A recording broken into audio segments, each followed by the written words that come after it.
आपल्याला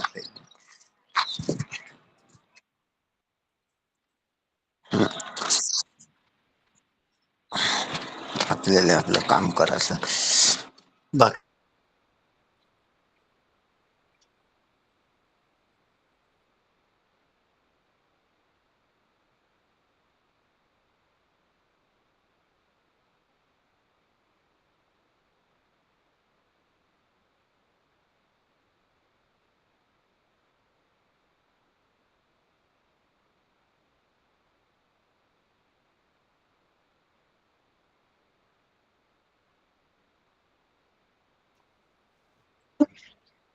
हरे राम राम राम हरे हरे, हरे कृष्ण कृष्ण कृष्ण हरे हरे, हरे राम राम राम हरे हरे, हरे कृष्ण कृष्ण कृष्ण हरे हरे.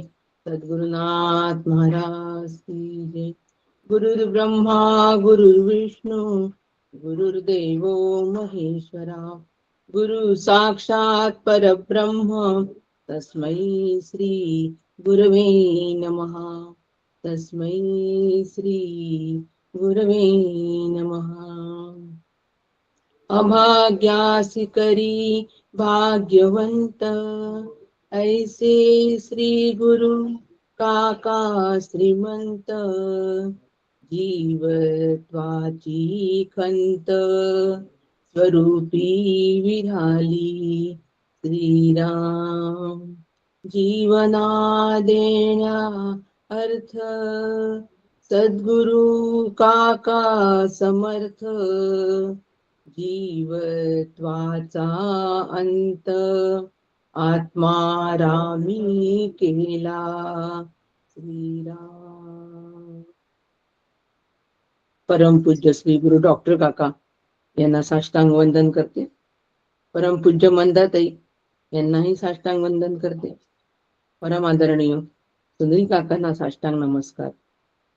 आदरणीय नीलाताई त्या आपल्या गीता पठणाच्या वेळेला एक नवीन व्यक्ती या ठिकाणी सादर करतात आणि आपल्याला वेगवेगळ्या व्यक्तींकडून भगिनींकडून सुंदर पठण ऐकायला मिळतं. अशा आपल्या नीलाताई त्यांना सुद्धा वंदन करते. आजच्या गीता पठण म्हणणाऱ्या वैजयंतीताई अत्यंत सुंदर आणि शांत सुरेल आवाजामध्ये आपल्याला गीता पठण करवलं. त्या वैजयंतीताईंना पण साष्टांग वंदन करते. आणि श्रोते, आपण जगदीशांची मूर्ती आहात, माझे प्रेरणास्थान म्हणून आपल्यालाही साष्टांग वंदन करते. श्रोते, आपण जगदीश मूर्ती, श्रवणे बैसावे एकांती, स्थिर होईल माझी मती, आपणा कृपा प्रसादे पुनश्च एकदा आपणाला वंदन करते आणि आजच्या चिंतनाला प्रारंभ करते. चिंतनाचा विषय श्रीमद भगवद्गीता आणि त्या अंतर्गत स्वाध्याय मंच कार्यरत आहे. स्वाध्याय मंच स्वतःचा अभ्यास, स्वाध्याय मंच तो अभ्यास स्वतः का करायचा? कारण मला माझ्या जीवनामध्ये तो उतरवून घ्यायचा आहे. जसं माझ्या पानामध्ये वाढलेलं अन्न हे मलाच खावं लागतं, खाऊ जरी घातलं तरी गिळावं मलाच लागतं आणि मग ते अंगी लागतं. अगदी त्याप्रमाणे कितीही चिंतनाच्या माध्यमातून आणि कितीही प्रवचनाच्या माध्यमातून श्रवण जरी आमचं होत असलं तरी सुद्धा हे श्रवण अंगी श्रवण करायचं आहे. एवढं एक स्वाध्याय मंचच्या अंतर्गत प्रत्येकाने लक्षात ठेवायचं की आजचा दिवस जो आहे गुरुवारचा हा अंगी श्रवणाचा आहे. तसा रोजच अंगी श्रवण व्हायला पाहिजे, पण आजचं विशेषत्वाने मला श्रवण झालेलं अंगी मुरवायचं आहे. आणि म्हणून आम्ही आज सगळेजण वही पुस्तक पेन घेऊन तयार सज्ज असतो आणि स्वतःचा अभ्यास स्वतः करायला आपण सगळेजण तयार असतो. स्वतःचा अभ्यास स्वतः करायला मी सुद्धा आपल्या माध्यमातून स्वतःचाच अभ्यास करते आहे. मी बोलण्याच्या माध्यमातून करते, आपण श्रवणाच्या माध्यमातून करत आहात, आणि आम्ही एकाच पातळीवर श्रोता बघता आहोत. चिंतनाच्या पातळीवर आपण एकच आहोत. आणि म्हणून आपण माझे प्रेरणास्थान आहे. विषय स्वाध्याय मंच का सांगावा लागतो सुरुवातीला? प्रत्येक वेळेला स्वाध्यायावर भर का द्यावा लागतो? प्रकर्षाने तो विचार टिकला पाहिजे. श्रवण काळात तो विचार धुसर होता कामा नये, श्रवणानंतर तो अजिबातच होता कामा नये, आणि परत पुढच्या स्वाध्याय मंचापर्यंत सुद्धा त्याला जराही दुर्लक्ष होता कामा नये. या तिन्ही गोष्टींसाठी सुरुवातीला स्वाध्याय कशासाठी आहे, स्वाध्याय मंच याची जाणीव करून देत असते. आपण विसरलात असं मला म्हणायचं नाही, आपण विसरला नाही, परंतु उजाळा द्यायचा. जर बॅटरी डिस्चार्ज झाली तर आपण चार्ज करून घेत असतो, त्याप्रमाणे तो विचार चार्ज करून घ्यायचा. याच्यासाठी पहिले स्वाध्याय म्हणजे काय हे सांगून आता चिंतनाला प्रारंभ. चौथा अध्याय चौथा अध्यायामध्ये आपण ध्यान कर्म संन्यास योग बघतो आहे. आणि कर्म संन्यास नुसतं शक्य नाही, तर त्यासोबत ज्ञान हवं. आणि ज्ञानाची महती आपण बघतो आहे की ज्ञान कोणतं? आत्मज्ञान. ज्ञान कोणतं? पाहावे आपणासी आपण, हे ज्ञान. शाब्दिक ज्ञान नाही, परोक्ष ज्ञानाला.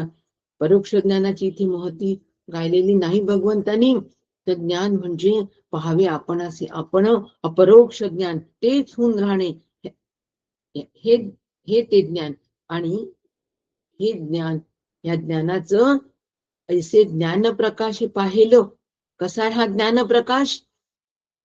ते मोह अंधकार जाईल, जे श्री गुरु कृपा होईल पार्थाने. श्री गुरु कृपेनी हा ज्ञान प्रकाश आमच्या जीवनामध्ये पसरणार आहे, फैलणार आहे. आणि त्यांनी काय होणार आहे? या प्रकाशाने मोह अंधकार दूर जाणार आहे, मोह अंधकार दूर होणार आहे, मोहाचा अंधकार दूर होणार आहे. आणि आम्ही जी पाप आमच्याकडे, साधकाची पाप बरं का, सर्वसामान्याची धर्माने सांगितलेली पाप या ठिकाणी अपेक्षित नाही. तर साधकाची पाप म्हणजे काय? की मी भ्रांतीचा सागर जर असेल, मी भ्रमामध्ये जर असेल, मी मोहामध्ये जर असेल, मी द्वैत भावामध्ये मी जर असेल, तर ही सगळी पाप आहे. म्हणजे आत्मसम्मुख जर मी नसेल, आत्मविचारापासून जर मी दूर असेल, तर हे सगळे पाप आहे. ह्या पापाचा विचार इथे केलेला आहे. आणि असा मी त्याला भगवंतांनी महापापी असं म्हटलेलं आहे. असा महापापी जर आम्ही असू, तर आम्ही ह्या ज्ञानाग्नीमधून तरून जाऊ. हा ज्ञानाग्नी एकदा प्रज्वलित झाला तर हे पाप सुद्धा त्या ठिकाणी राहत नाही. इतकं सामर्थ्य ह्या ज्ञानाच्या अंगी आहे. अशी ज्ञानाची महती या ठिकाणी सांगणं चालू आहे. परंतु एक सगळ्यात महत्वाचं असं आहे, जरी आम्ही या पापातून मुक्त होतो असं सांगितलं आहे, तरी लगेच मुक्त हो असं नाही हो. त्यासाठी आम्हाला स्वतःला प्रयत्न करावे लागेल. ज्ञान नौकेमध्ये आम्हाला बसण्यासाठी त्या नौकेच्या जवळ तर जावं लागेल, त्या ज्ञानाच्या जवळ तर जावं लागेल. ते ज्ञान आम्हाला कुठून मिळणार आहे याचा आम्हाला शोध तर घ्यावा लागेल. आणि नुसता शोध घेऊन होणार नाही, तर मनाची तयारी केली पाहिजे. नौका, ही ज्ञान नौका चालवण्यासाठी कोण कुशल नावाडी आहे हे तर लक्षात घेतलं पाहिजे. ज्ञान सामर्थ्यवान कोण आहे हे तर लक्षात घेतलं पाहिजे. आणि त्यामध्ये उत्तर एकच निघतो, श्री गुरु. हा ज्ञानाग्नी प्रज्वलित करण्यासाठी फक्त श्री गुरुच एकमेव अद्वितीय असं ते स्थान आहे. त्यांच्याशिवाय हा ज्ञानाग्नी कधीच प्रज्वलित होऊ शकत नाही.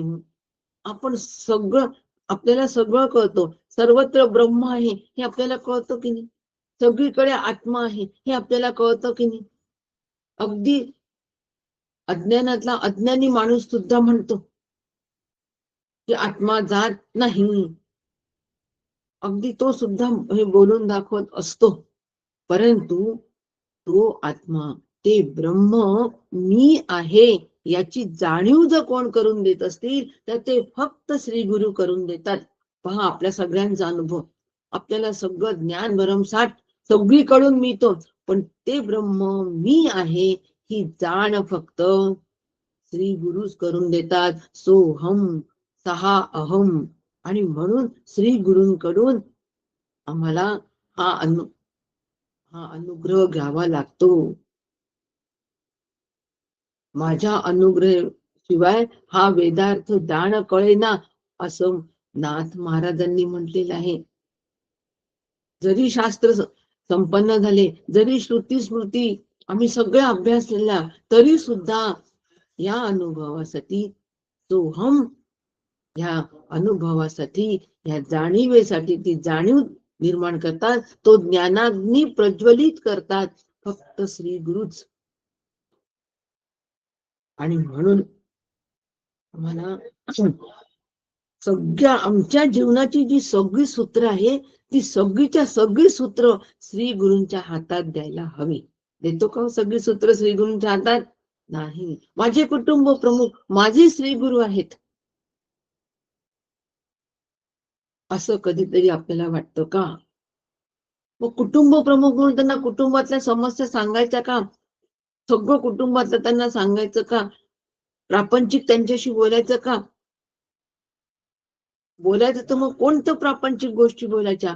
जो प्रपंच माझ्या अभ्यासाच्या आड येतो आहे, जी प्रतिकूल परिस्थिती प्रपंचातली माझ्या अभ्यासाच्या आड येते आहे, माझ्या साधनेच्या आड येते आहे, ती परिस्थिती फक्त श्री गुरूंशी बोलायची आणि सांगायचं, गुरुदेवा इथून मला पुढे जाण्यासाठी रस्ता दाखवा, तो मी घेऊ शकत नाहीये. आपली असमर्थता तिथे प्रगट करायला काहीच हरकत नाही.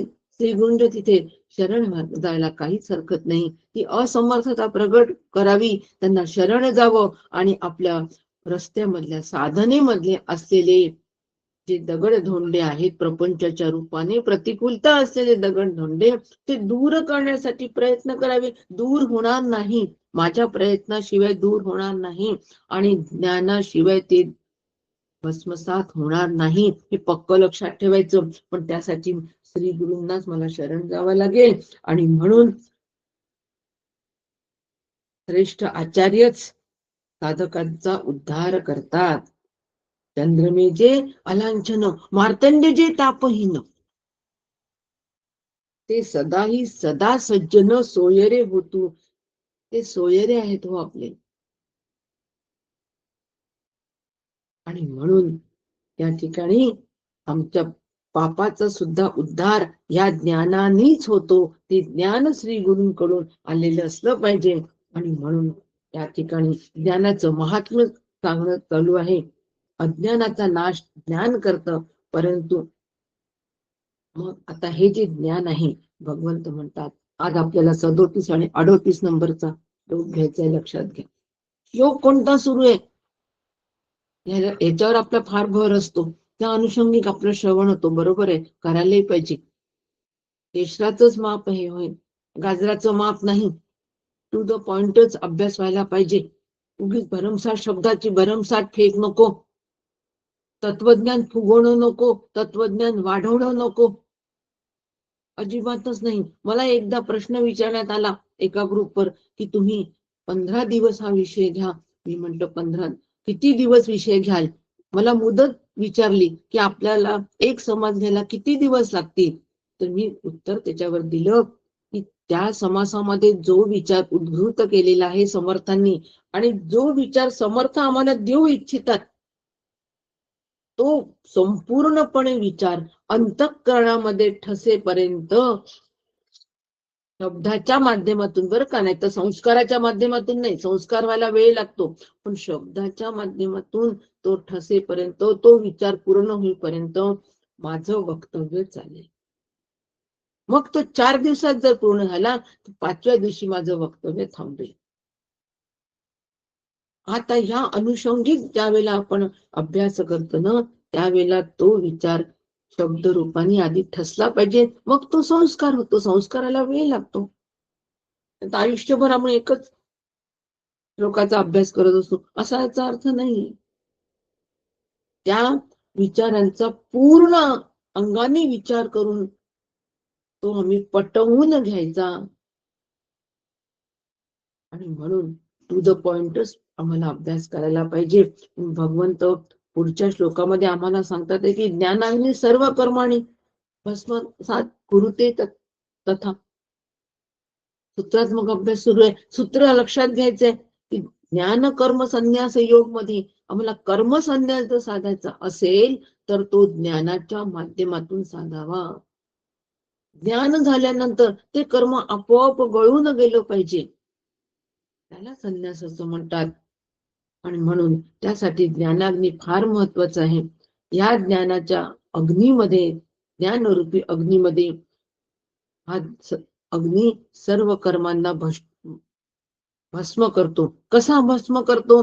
म्हणून या ठिकाणी भगवंताने आम्हाला उदाहरण दिलंय की अग्नी सर्व काष्टांना भस्म करतो की नाही, सगळ्या लाकडांना तो भस्म करतो, की त्याप्रमाणे ह्या ज्ञानाग्नीमध्ये सर्व कर्म भस्मसात होतात. लक्षात घ्यायचं, सूत्र लक्षात घ्यायचं. ज्ञानाग्नी सर्व कर्म भस्मसात होतात. पण कोणती लाकडं पाहिजे मग आता याच्यात? त्या समिधा कोणत्या हव्या? लाकडं नाही म्हणू हो, आदरार्थी शब्द वापरू. ज्ञानाग्नी आहे की नाही, आदरार्थी शब्द वापरला पाहिजे त्याला सुद्धा. लाकडं, कचरा, काटक्या, आणखीन काय काय म्हणतात तसं नाही. तर समिधा शब्दांनी पण फार फरक पडतो बरं, फार फरक पडतो. म्हणून त्या ज्या समिधा असतात, त्या ज्ञानाग्नीमध्ये टाकणाऱ्या ज्या समिधा असतात, त्या समिधा आमच्या ओल्या नको, त्या कोरड्या पाहिजे. ओल्या असतात म्हणजे अहम मम भावाने त्या ओल्या असतात. अहंकार असतो आणि ममत्व असतो, आणि मग त्याच्यातून धूर निघतो. मी केलं, माझ्यासारखं करणारा कोणी नाही, हा धूर असतो. हा धूर लोकांच्या डोळ्यात जातो, त्यांनी लोकांच्या डोळ्यातलं पाणी येतो. मी होतो म्हणून हा यज्ञ झाला, मी होतो म्हणून हे कर्म झालं, मी होतो म्हणून हे कुटुंब चाललं, हे घर चाललं. मी गेलो की आपणाला कळेल की कशा पद्धतीने घर चालवायचं असतो. मुलं म्हणतात, बाबा आई एकदा जाऊन तर पहा. असं म्हणण्याला त्यांना आम्ही भाग पाडतो, कारण आमचा अहम महत्वाचा धूर त्यांच्या डोळ्यात एवढा गेलेला असतो हो, की त्या डोळ्याचं पाणी नक्कीच निघतं. म्हणून ह्या ज्या समिधा असतात ह्या कोरड्या असाव्या, म्हणजे निष्काम कर्मानी त्या कोरड्या होतात, निष्काम उपासनेने त्या कोरड्या होतात. अहम मम भावरहित त्या समिधा असतात. आणि मग हा ज्ञानाग्नी काय करतो? ज्ञानाग्नी कोणती कर्म मग भस्म करतो? ज्ञानाग्नी संचित आणि क्रियमान कर्म हे भस्म होतात. संचित म्हणजे जमा झालेलं जे कर्म आहे ते, आणि क्रियमान म्हणजे जे चालू कर्म आहे आमचं, जे आम्ही करतोय आता सध्या, हे मात्र ह्या ज्ञानाग्नीमध्ये भस्म होतात. कोणते कर्म भस्म होतात हे लक्षात घ्यायचं, खूप महत्वाचं आहे. संचित आणि क्रियमान हे भस्म होतात. प्रारब्ध कर्म शेषच राहतो. कर्माचे 3: संचित, क्रियमान, प्रारब्ध कर्म. प्रारब्ध कर्म शेषच राहतो, कारण आम्हाला प्रारब्ध भोगायचं असतो जीवाला. प्रारब्ध असेपर्यंतच हा जीव कार्यरत असतो. ज्या दिवशी प्रारब्ध संपतो त्या दिवशी आम्हाला हा देह तिथेच, त्याच ठिकाणी त्याग करावा लागतो हो. अगदी गाडीतून उतरले आणि ताबडतोब कोसळले, तिथेच त्यांचं प्रारब्ध संपलेलं आहे. काहीच अकस्मात झालेलं नाही, अकस्मात काहीही होत नाही. सगळं पूर्वनियोजित ईश्वराचं आहे. अकस्मात फक्त काय होतं? अकस्मात होणारी एकच गोष्ट आहे, ज्ञान अकस्मात होतं, एकदम होतो. भय ते निघून गेले अकस्मात, भय अकस्मात निघून जातो. अंधकार, अज्ञान अकस्मात जातो, दिवा लागल्याबरोबर, ज्ञानाग्नी प्रज्वलित झाल्याबरोबर. बाकी अकस्मात ह्या जगात काहीही होत नाही. पक्क लक्षात ठेवायचं. म्हणजे मग त्याबद्दल भय वाटणार नाही. असं कसं झालं हो अकस्मात? नाही हो, हे पूर्वनियोजितच होतं. अकस्मात मला वाटलं, भगवंत म्हणतो की हे पूर्वनियोजितच होतं. बघ तुझी ब्ल्यू प्रिंट, या लोकांनी धोका दिला, हे पूर्वनियोजित होतं की ह्याच वेळेला धोका देणार. आणि म्हणून फक्त प्रारब्ध कर्म शेष राहतो. संचित प्रारब्ध क्रियमान अवघा झाला नारायण. संचित प्रारब्ध आणि क्रियमान हे सगळं नारायण रूप झालं पाहिजे. म्हणजे काय? सुखाचे भोग आमच्या मागे लागले, आमच्या वाट्याला आले. आपण म्हणतो सुखाचे भोग मागे लागले, वाट्याला आले. मग मागे लागले, वाट्याला आले, हे दुःखाच्या भोगांसाठी आपण म्हणतो. आणि सुखाच्या भोगांसाठी असं आपण म्हणतो का? मागे लागले, वाट्याला आले, तिथे नाही म्हणवत. सुखाच्या भोगाच्या तिथे माझ्यामुळे मला हे सुख मिळालं असं म्हणतो. दोन्हीही भोग आहे, सुखही भोग आहे, दुःखही भोग आहे. माझ्या ते वाट्याला आले. कोणामुळे वाट्याला आले? नारायणामुळे वाट्याला आले. ही नारायणाचीच कृपा आहे. मागे लागणं ही नारायणाची कृपा आहे. वाट्याला येणं ही नारायणाचीच कृपा आहे. अनुकूल प्रसंग येणं ही नारायणाचीच कृपा आहे. प्रतिकूलता येणं ही नारायणाचीच कृपा आहे.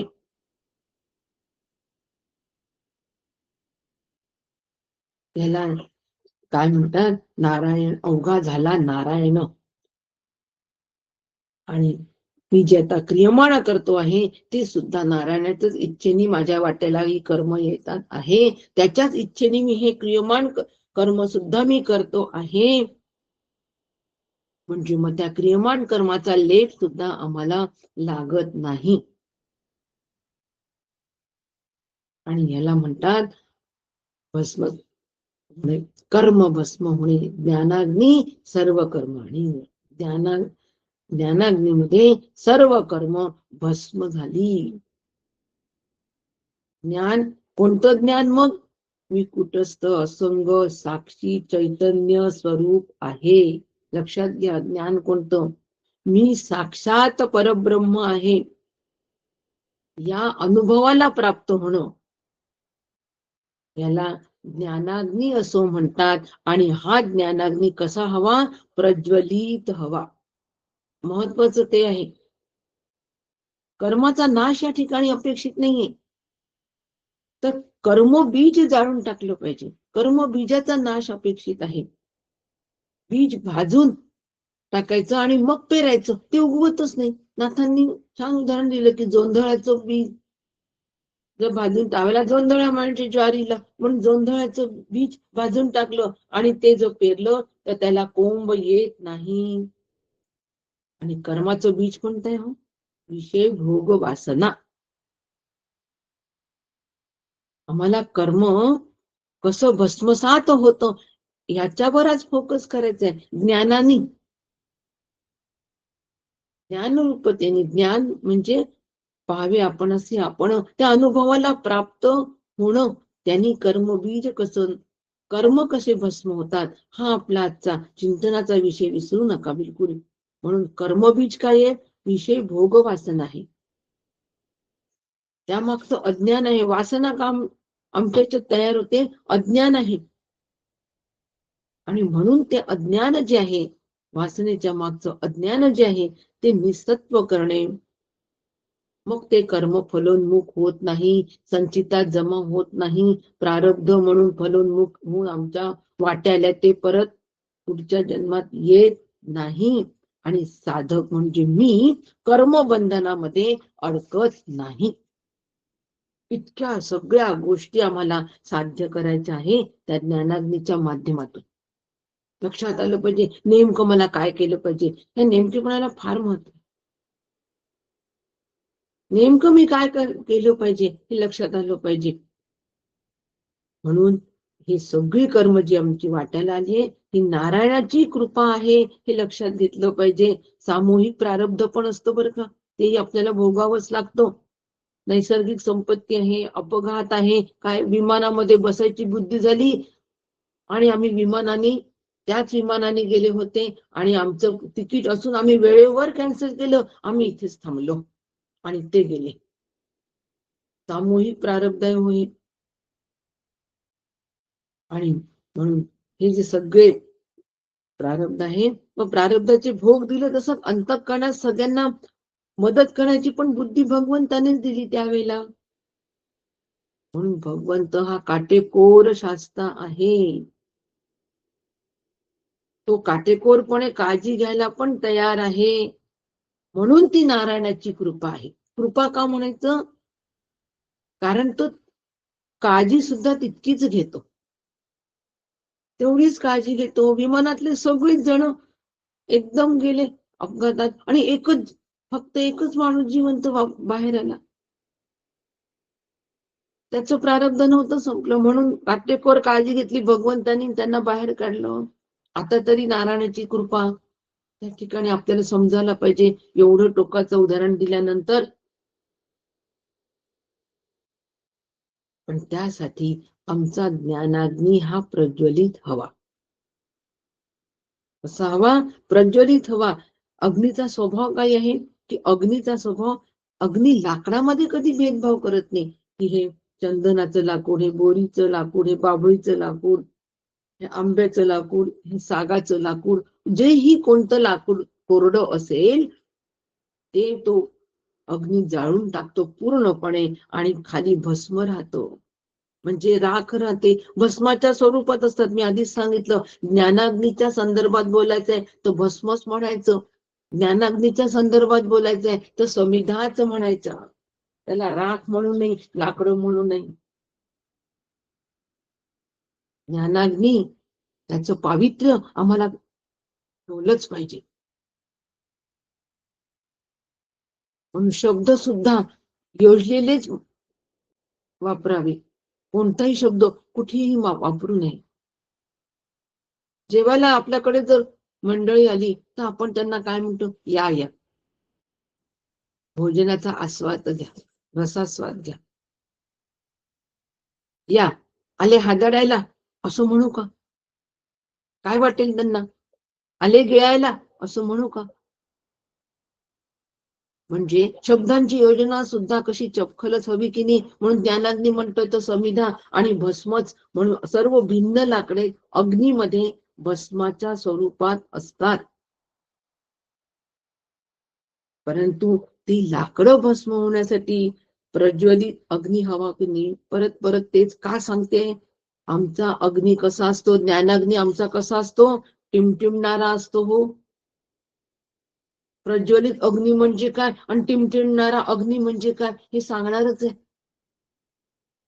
आमचा ज्ञानाग्नी हा टिमटिमणारा असतो. आमच्या जवळ ज्ञान नाही का? आहे. आम्ही रोज श्रवण करतो, बिलकुल करतो. पण आमचा टिमटिमणारा अग्नी कसा असतो? आमच्या जवळ ज्ञान असतो, पण त्या ज्ञानाबरोबर राग, द्वेष, काम, क्रोध, मन क्षुब्ध, अस्वस्थ, चंचल, विक्षिप्त, हे सगळे मनाचे विकार, हे सगळं मनाचं स्वरूप त्या ठिकाणी अस्तित्वात असतं.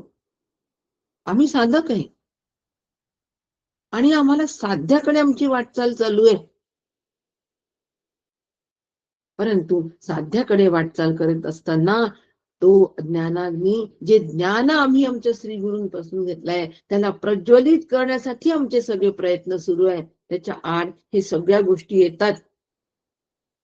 आणि म्हणून आमचा ज्ञानाग्नी कसा असतो? टिमटिमणारा असतो. म्हणजे तो लागल्याबरोबर प्रज्वलित होईल का? हो,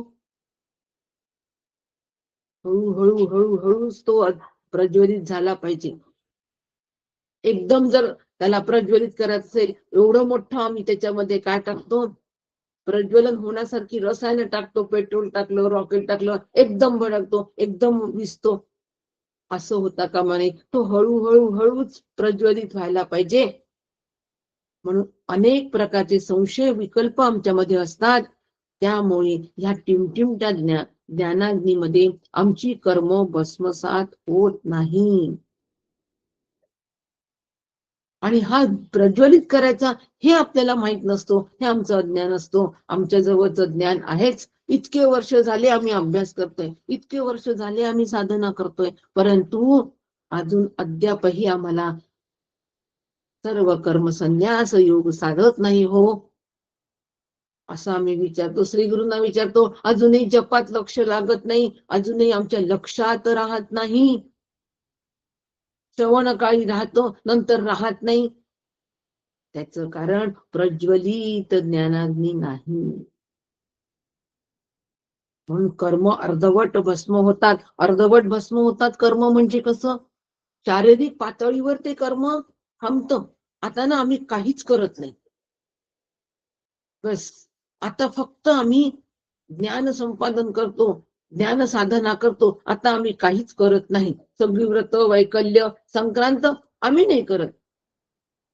अहो आम्ही ज्ञान संपादन करतोय त्या संदर्भात. म्हणजे काय?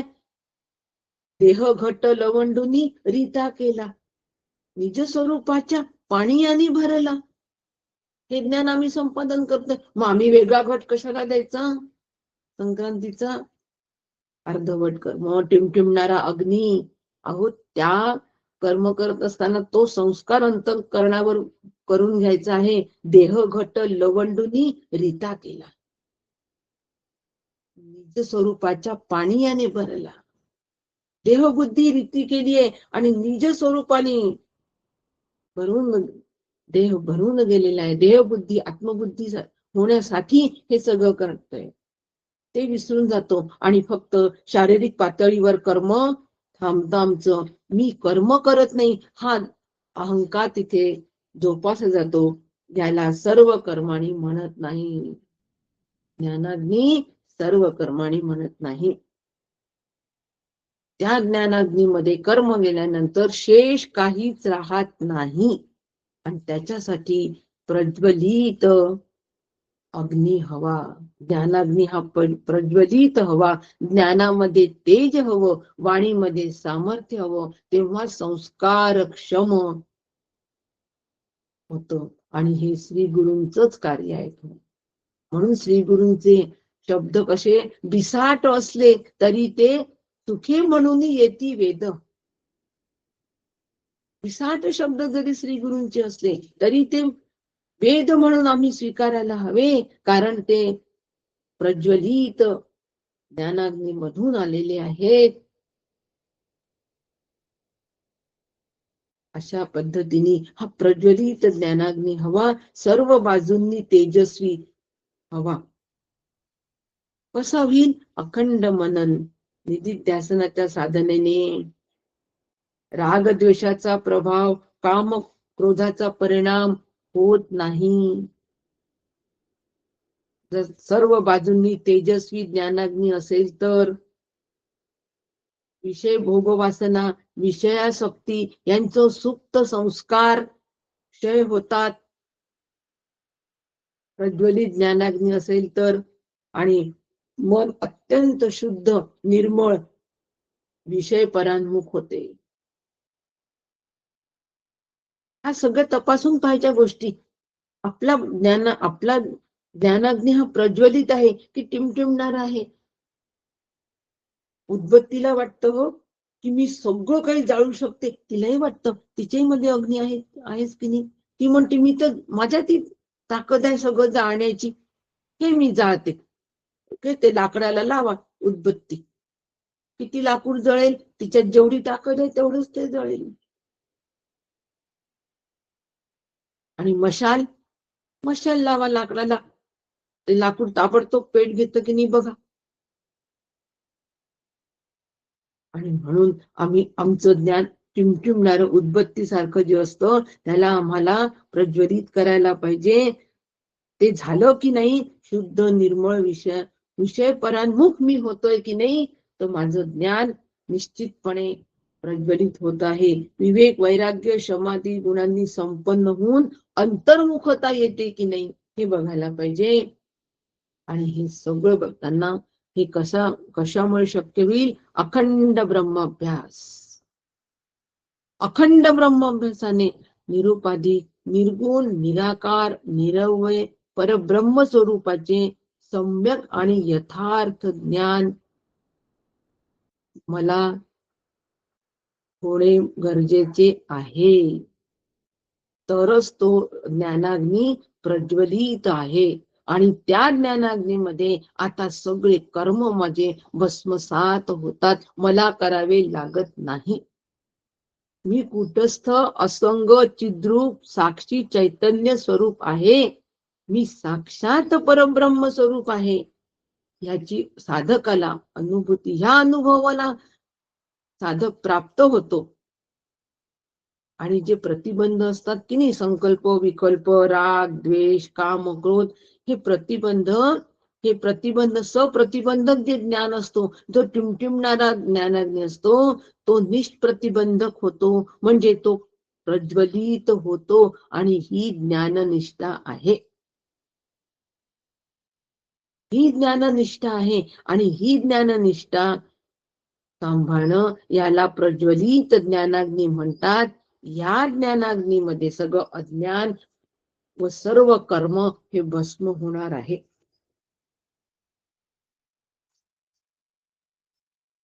म्हणून ज्ञानाग्नीमध्ये सर्व कर्म भस्मसात होतात.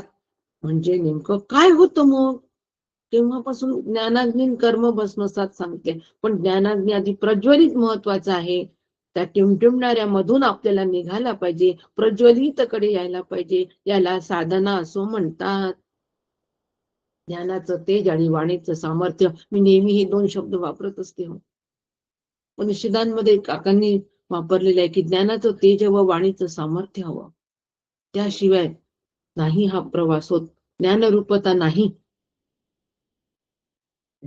ते भस्मसात होतात. म्हणजे काय होतं? सर्व कर्म निर्बीज होतं. दुसरा मुद्दा आपला सुरू आहे. ज्ञानाग्नी कसा हवा, हा पहिला मुद्दा. कसा अभ्यास करायचा? पॉइंट टू पॉइंट अभ्यास करावा. फार फापट पसारा शब्दांचा मांडून अभ्यास जर केला तर तो होत नाही. टू द पॉइंट करायचं असेल तर पॉइंट टू पॉइंटच जायला पाहिजे की नाही. मग आता भस्मसात कर्म होतो म्हणजे नेमकं काय होतं? पहिल्यांदा कर्म निर्बीज होतं. म्हणजे त्यामध्ये अंकुर, त्या बीजामध्ये अंकुर येत नाही. अंकुरामध्ये त्या बीजाचं रूपांतर होत नाही. मग कर्माचं बीज काय आहे? भोग वासना. एक कर्म केलं की दुसरं लगेच कर्म करा असं वाटतं.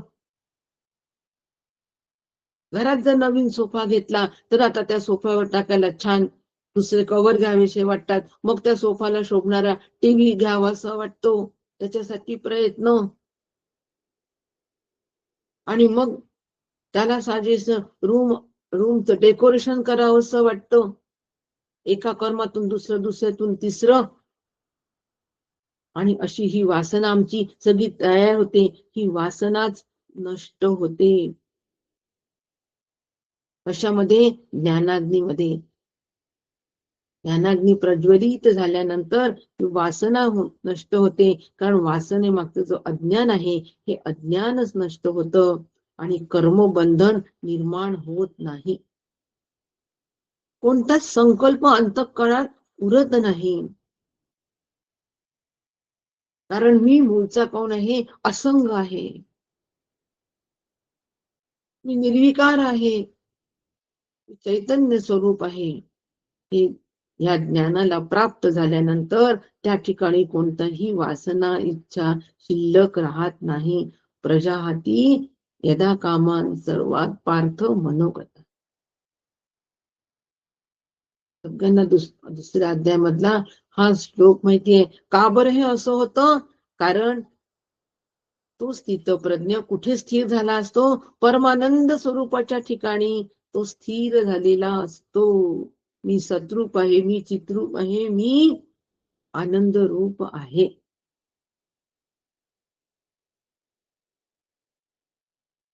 आणि म्हणून त्या ठिकाणी एकही संकल्प उठत नाही हो अंतःकरणात. संकल्प नाही वृत्ती हेतू स्फुरेना चित्ती. ऐसे कर्म ज्ञाते करीती शरीर स्थिती केवळ. शरीर स्थिती म्हणून ते कर्म होतं. बाकीचं कोणताही संकल्प त्या ठिकाणी येत नाही आणि कोणताही हेतू कर्माच्या मागे नसतो. ही स्थिती ज्या वेळेला येते त्यावेळेला कर्म ज्ञानाग्नीमध्ये भस्मसात झाले.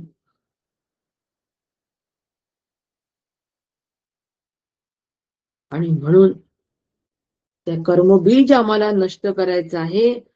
त्या विषय भोग वासनेचं, विषयासक्तीचं कारण जी वासना आहे, ही वासना, त्या वासनेतून संकल्प, त्या संकल्पातून परत कामना, कामनेतून कर्म, परत कर्मफळ, हे चक्र जे आमचा अभ्यास सुरू आहे ना, ही सगळी चक्र ही कल्पनेची वलय तयार करतो.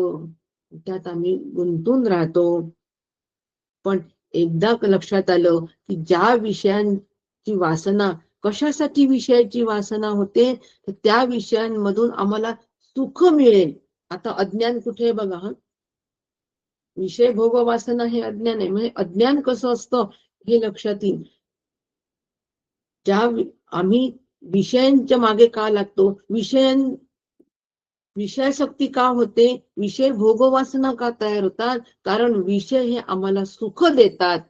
हे आमचं अज्ञान आहे. हे आमचं अज्ञान आहे. आणि ह्या अज्ञानामुळे आम्ही विषयांकडे धाव घेतो, विषयांच्या सुखावर अवलंबून राहतो. परंतु ज्या वेळेला ज्ञानाग्नी प्रज्वलित होतो, ज्ञानरूपता ज्या वेळेला येते, त्यावेळेला कळतो की मीच मूळचा सुखरूप आहे. हा ज्ञानाग्नी आहे. मी मूळचा सुखरूप आहे. माझ्या अधिष्ठानावर सुख आणि दुःख अनुभवाला येतात.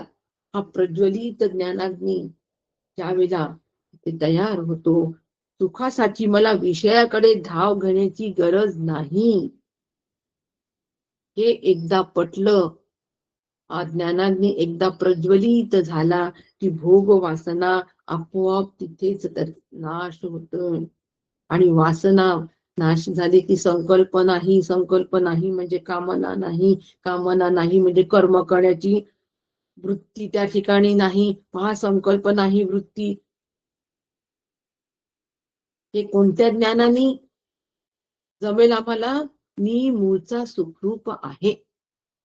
माझ्या अधिष्ठानावर विषयातली सुख मला अनुभवाला मिळतात.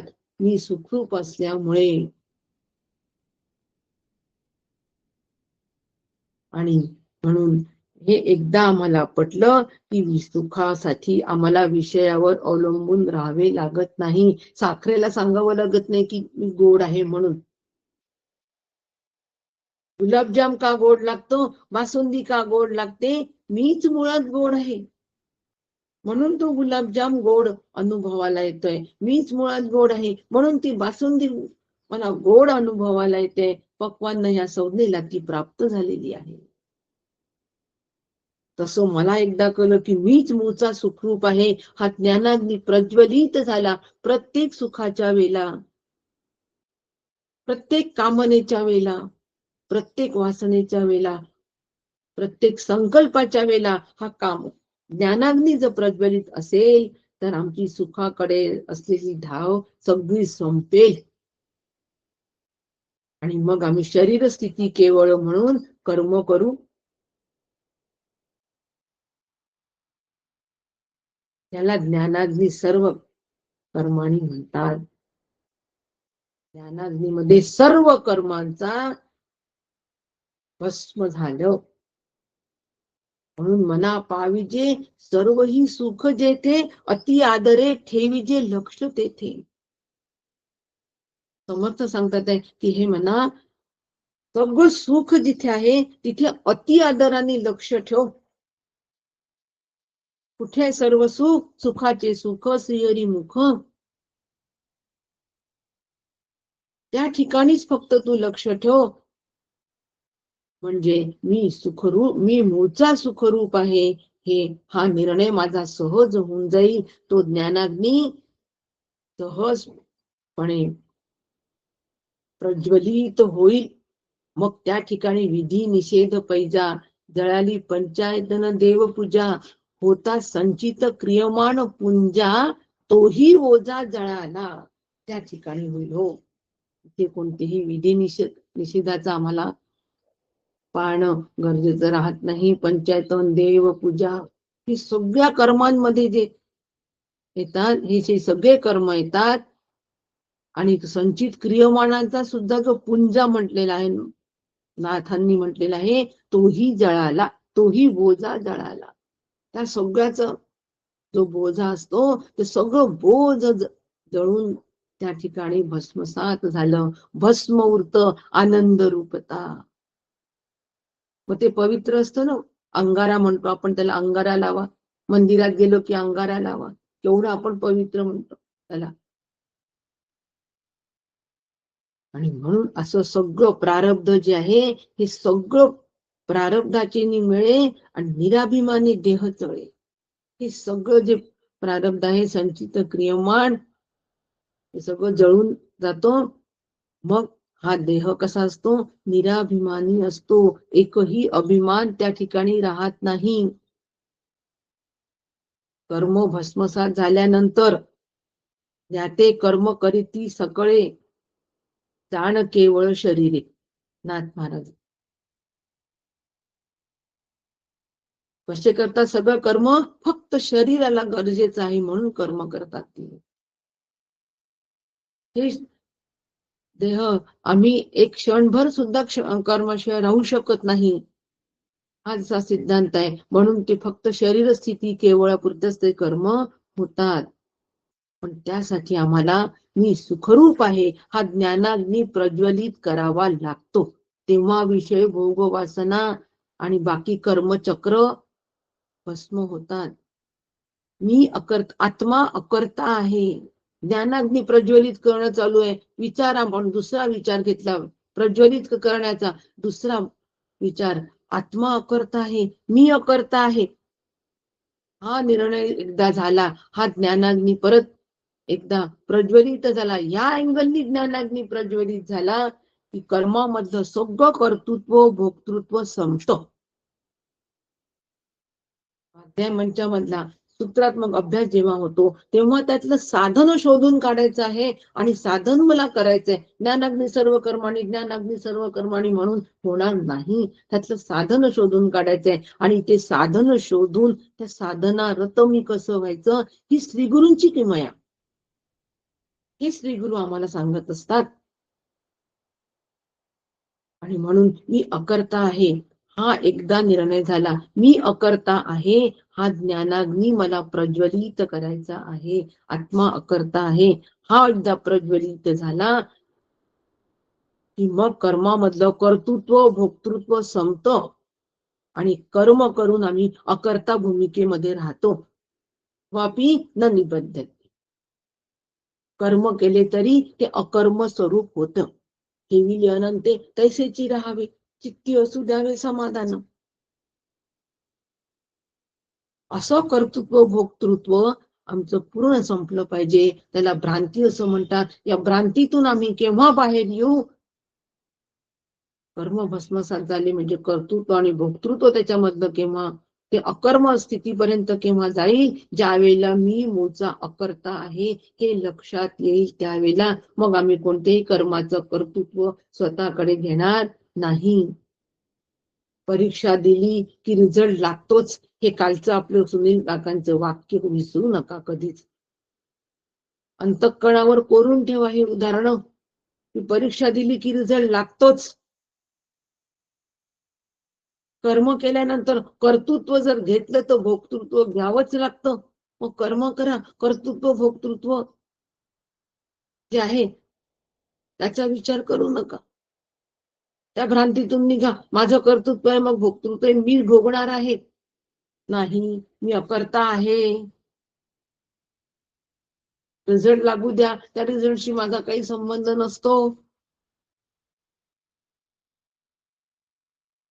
आणि असं यासाठी जीवानी नितांत श्रद्धा अनन्य भक्तीनी काया वाचा सेवेने मनाने जर श्री गुरूंची सेवा केली तर ह्या सगळ्या राग द्वेष हा कर्तृत्व भोक्तृत्व ह्या सगळ्याचा परिणाम कमी होतो.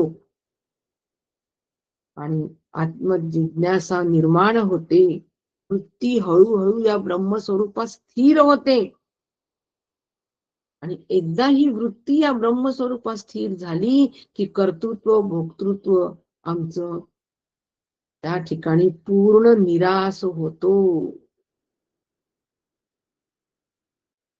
त्या ठिकाणी पूर्ण निराश त्या ठिकाणी होतो. मी साक्षात कुटस्थ असंग चैतन्य स्वरूप आहे. हा ज्ञानाग्नी तिथे प्रज्वलित झाला. त्याला निसंशय ज्ञान प्राप्त होतं. आणि ह्या ज्ञानामध्ये सर्व कर्म भस्मसात होतात.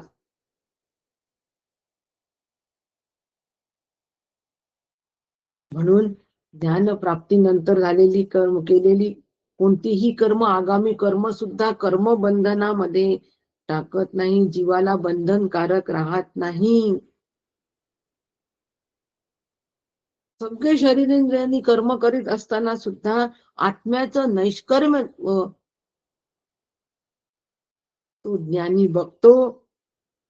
आणि कर्माचा संबंध असूनही फळा संबंधी तो निरीच्छ असतो. फळासंबंधी निरीच्छ असणं कर्माचा संपूर्णपणे कर्म भस्मसात झालेले आहे. इतकुसं आपण काम केलं तर लगेच आपल्याला अपेक्षा असते की आमची दखल घ्यावी, आमच्या कर्माची दखल घ्यावी. नुसती इकडची वस्तू तिकडे ठेवली तरी कर्माची दखल घ्यावी आपल्याला वाटतं की नाही, की अरे वा छान ठेवली तुम्ही वस्तू.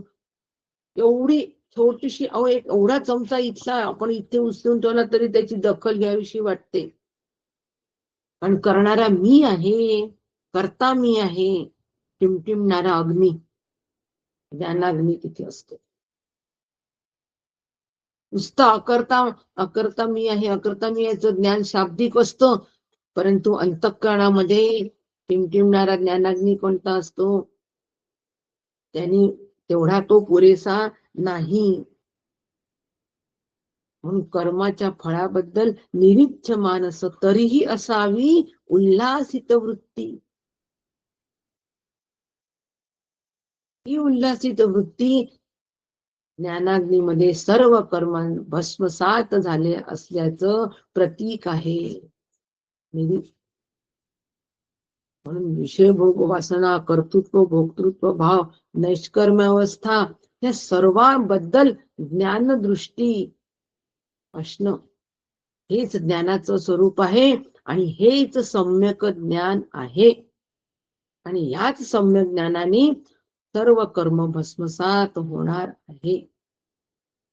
म्हणून मुमुक्षुनी साधकांनी हे ज्ञान संपादन करण्यासाठी प्रयत्न हो. सगळं कशासाठी सुरू आहे, सकाळचं मांडुक्य, रात्रीची पंचदशी, काय पण तुमचे अभ्यास आहेत. तिसऱ्याला वाटे नाही हो, एकाचाच अभ्यास सुरू आहे. लक्षात घ्यायचंय, विषय 4 असू द्या, अभ्यास एकच आहे. पदार्थ 10 असू द्या, उद्देश एकच आहे, पोट भरणं, भूक शमवणं, एवढा एकच उद्देश आहे. 100 पदार्थ का असेना एकच उद्देश आहे. 4 विषय का असेना, पंचदशी, गीता, मांडुक्य, परत मनाचे श्लोक असतातच मंगळवारी अर्धा तासाचं. तेवढा आमच्यावर भडीमार तत्वज्ञानाचा नाही. भडीमार नाही, ज्ञानाग्नी प्रज्वलित करण्यासाठी असणाऱ्या हे सगळे प्रयत्न आहेत. आणि म्हणून नाही ज्ञानेन सदृशम पवित्रमिह विद्यते. निश्चितच या विश्वात ज्ञानासारखं पावन करणारं काहीही नाही. पवित्र असं साधन दुसरं कोणतंही नाही. म्हणून ज्याप्रमाणे अन्न तयार होण्यासाठी अग्नी आवश्यक आहे, त्याचप्रमाणे अगदी ज्ञानाग्नी असल्याशिवाय मोक्षही सिद्ध होणार नाही. पाकसिद्धीसाठी जशी अग्नीची आवश्यकता तेवढीच किंबहुना जास्ती आवश्यकता पवित्र ज्ञान असल्याशिवाय मोक्ष सिद्ध होणार नाही. पण परोक्ष हे ज्ञान कोणतं, परोक्ष ज्ञान नाही, नुसतं शब्द ज्ञान नाही. नुसत्या शब्द ज्ञानाला पवित्र म्हणता येत नाही. परोक्ष ज्ञान हे पवित्र तत्वाकडे जाण्यासाठी मदत करतं, हे निश्चित आहे. परंतु ज्ञानरूपता ही ती पवित्रता आहे. आनंद रूपता, ब्रह्मरूपता, सुखरूपता हे पावित्र्य आहे. या पावित्र्याशिवाय जगात दुसरं काहीच नाही. शब्दाच्या पलीकडचे जो अनुभव आहे ते पवित्रता आहे.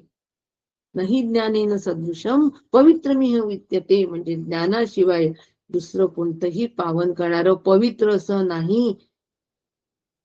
हे आम्हाला भगवंत जे सांगतात आहे. शब्द निमोनी सर्व शक्ती, परोक्ष ज्ञान नाही. म्हणून आम्हाला नाथ महाराज सांगतात एक शब्द निमोनी सर्व शक्ती जीवासी दे ब्रह्मप्राप्ती. शब्द सर्व शक्ती आम्हाला देतात आणि जीवाला ब्रह्मप्राप्तीसाठी मदत करतात. म्हणून ते शेवटचं प्रमाण, अखेरचं प्रमाण कटाक्ष, श्री गुरूंचा कृपा कटाक्षाच्या किरणे, श्री गुरूंचा शेवटचा शब्द, अखेरचं प्रमाण तत्वमसी. आणि त्यांनी ती ज्ञानरूपता या जीवाला येते आणि ते ज्ञान अत्यंत पवित्र आहे.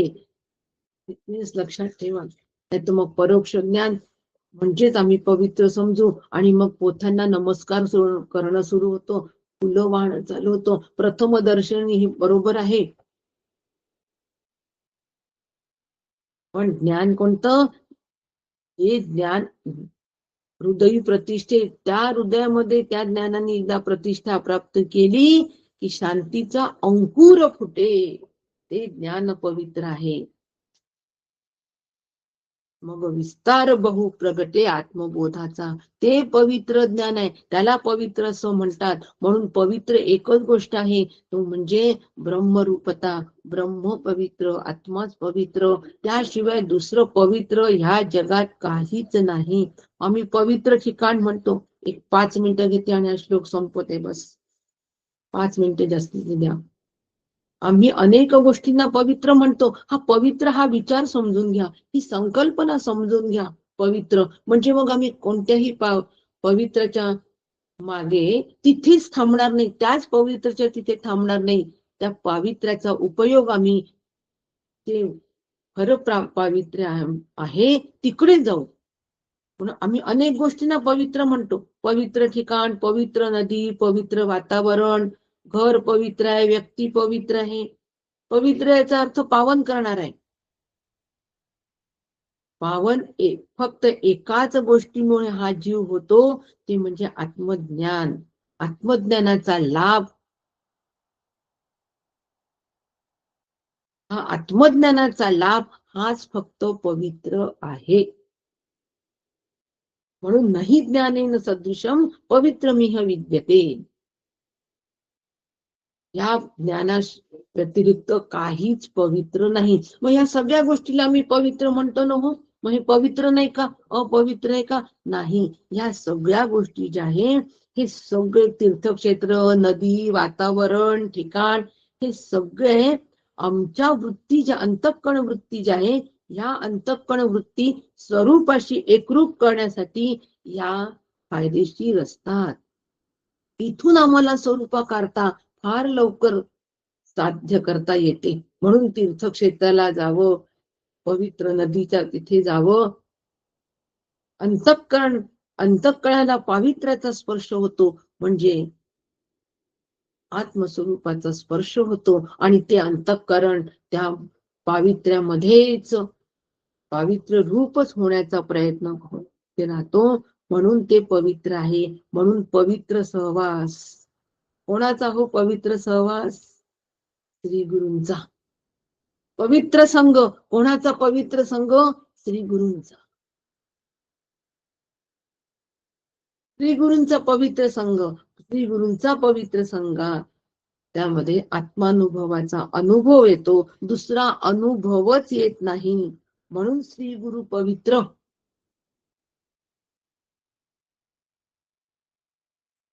म्हणून नाही ज्ञानेन सदृश, ज्ञानरूप माझे श्री गुरु आहेत. म्हणून पवित्रमिह विद्यते. नाही ज्ञाने सदृशम पवित्रमिह विद्यते. ज्ञानाशिवाय दुसरं पवित्र काहीच नाही. म्हणून श्री गुरूंचा पवित्र संग, श्री गुरूंचा पवित्र सहवास आम्हाला पवित्र तत्वापर्यंत घेऊन जातो. त्या पवित्रची जाण आमची नेहमी असावी. ब्रह्म सर्वांचं प्रकाशक आहे. सद्गुरु तयांचाही प्रकाशक आहे, ब्रह्म प्रकाशक आहे. हे ज्ञान आम्हाला कोणी दिलं? श्री गुरूंनी दिलं. म्हणून श्री गुरु तयांचाही प्रकाशक आहे. ब्रह्माचा प्रकाशक श्री गुरु आहेत हो. म्हणून एक गुरुहुनी अधिक नाही आणिक पूज्यत्वे. म्हणून श्री गुरुशिवाय दुसरं पवित्र, पावन, पूज्य असं काहीच नाही. हा भाव कोणाचा असावा? आमचा असावा. हा आमचा भाव असेल तर आम्ही सहजपणे त्या पवित्र तत्वाला जाऊन सहज मिळतो. म्हणून बहुता परी पाहता पुढं ती निर्धारित आहो. ज्ञानाची पवित्रता ज्ञानीची आधी. हे ज्ञान, आत्मज्ञान पवित्र आहे. म्हणून नाही ज्ञानेन सदृशम पवित्रमिह विद्यते. ज्ञानाची पवित्रता ज्ञानाच्याच ठिकाणी आहे. अशा या पवित्र तत्वाला आपण सगळ्यांनी प्राप्त व्हावं ही श्री गुरुचरणी प्रार्थना करते आणि आजच्या चिंतनाला विराम देते. आता हे पवित्र ज्ञान कसं प्राप्त करायचं श्रद्धेच्या माध्यमातून, हे आपण पुढच्या स्वाध्याय मंचाच्या वेळेला बघू. आज या ठिकाणी थांबते. रामकृष्ण हरी.